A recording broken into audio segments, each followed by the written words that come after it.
Жамбыл облысы, Меркі ауданы, нөмір 5-ші Ағарал жалпы білім беретін мектеп гимназиясының қазақ тілі мен әдебиеті пәні мұғалімі Наушабаева Гүлбағира Рысбекқызы. Сабақтың тақырыбы Расул Ғамзатовтың ана тілі өлеңі. Оқу мақсаты: әдеби шығармада көтерілген әлеуметтік қоғамдық мәселені идеясы арқылы түсіндіру. Көркем шығармалардан орта көлемді үзінділерді мәнерлеп оқу. Жатқа айту. Бағалау критерийі: шығармада көтерілген қоғамдық мәселені анықтайды. Көркем шығармадан үзіндіні мәнерлеп жатқа оқи алады. Құндылықтарды дарыту: ана тілі өлеңі арқылы оқушыларды туған тілінің құдіретін сезінуге, тілді сақтауға баулу. Ендеше Расул Ғамзатовтың өмірі туралы аудионы тыңдаңыздар. Расул Ғамзатов Дағыстанның халық ақыны. Расул Ғамзатов жырлары қазақ жұртшылығына да жақсы таныс. Жарық жұлдыздар, менің Дағыстаным кітаптары әр қазақтың төрінде тұр. Тау қызы театр сахнасында қойылды. Менің атам бүлдіршіндердің сүйіктісі болды. Шында Расул Ғамзатов жырларынан адамға деген соншалық бір жалалық сезіледі. Кейіпкерлерінің мінез әрекеттері, салдығы мен мәрттігі, қайсарлығы мен қайырымдылығы да қазақтан айнымай ұқсап тұрады. Ол бәрінде бүкпесіз, ағынан жарылып айтады. Өзіне тән жазу мәнері, ұлттық бояуы, жеңіл әзіл бар Расул өлеңін жүз ақынның жырынан бірден айыруға болады. Расул Ғамзатов туралы қосымша мәліметті оқулықтан толықтырып оқуларыңызға да болады. Расул Ғамзатов, ана тілі. Адам деген не көрмейді түсінде, жатыр екен бүгін қабір ішінде. Дағыстанның кең аңғары күн ыстық, көкірегімде орнаған бір тыныштық. Асау өзен арқырайды жардырып, жұрт тараған жалғыз мені қалдырып, мен жатырмын үнсіз туған жерімде, жер болады балғын тәнім менің де.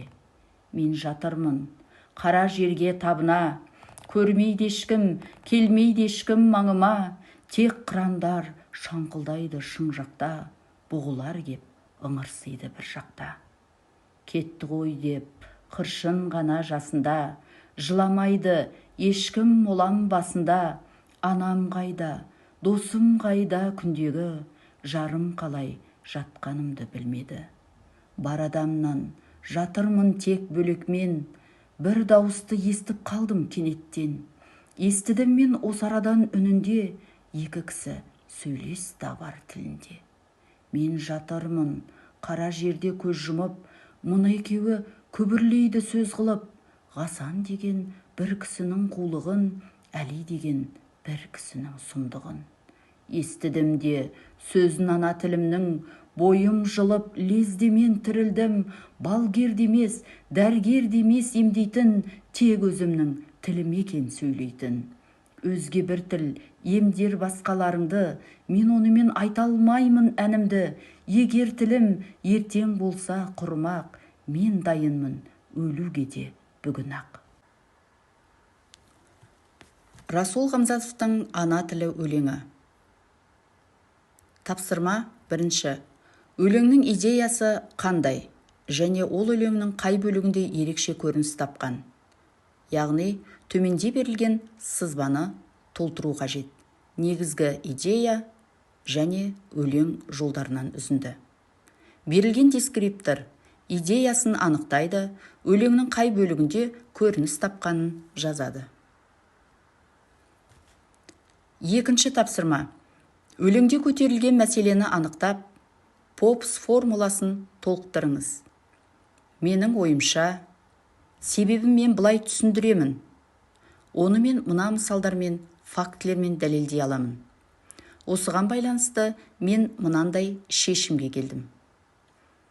Берілген дескриптор шығарма идеясын ашады, әдеби шығармада көтерілген әлеуметтік қоғамдық мәселені анықтайды, өзіндік көзқарасын білдіреді.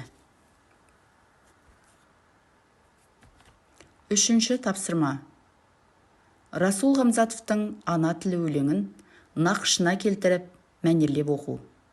Дескриптор өлең мазмұнын түсінеді, нақышына келтіріп, мәнерлеп оқиды. Бекіту сұрақтары. Тіл қандай жағдайда құруы мүмкін? Оны сақтап қалу үшін біз не істеуіміз қажет? Бүгінгі қазақ тілінің орнын қалай бағалар едіңдер? Бүгінгі сабақ сіз күткендей болды ма? Ұнаған жағын, үйренгеніңізді және ұсынысыңызды білу мақсатында кері байланыс беріліп отыр. Ендеше осы кері байланысты жазамыз. Үй тапсырмасы. Менің тілім қандай тіл тақырыбына сыни хабарлама жазу.